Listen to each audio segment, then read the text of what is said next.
Mon premier échec, c'était la guerre du Liban, parce qu'on a été obligé de ramasser des morts et aussi des blessés. Moi, comme j'avais 14 ans, je ramassais plutôt les blessés.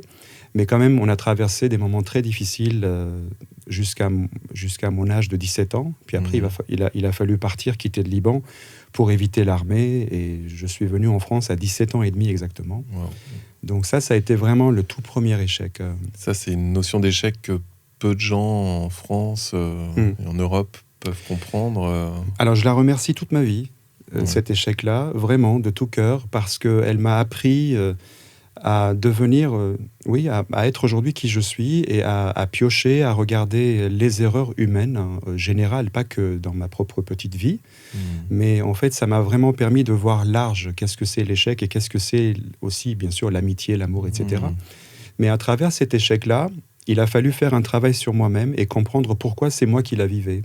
D'accord. Et c'est là où j'ai vu donc tout de suite l'échec de mon père, parce qu'il a construit un immeuble au Liban.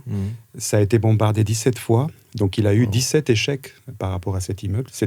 Il voulait nous faire un cadeau avec cet immeuble.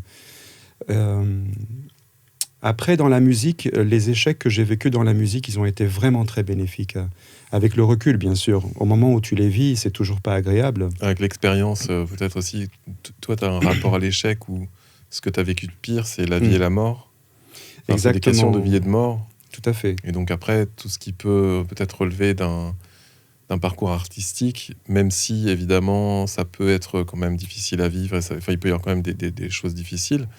Mais tu arrives, j'imagine que tu as une capacité à relativiser les choses. Aujourd'hui, oui. Aujourd'hui, je suis dans la résilience totale.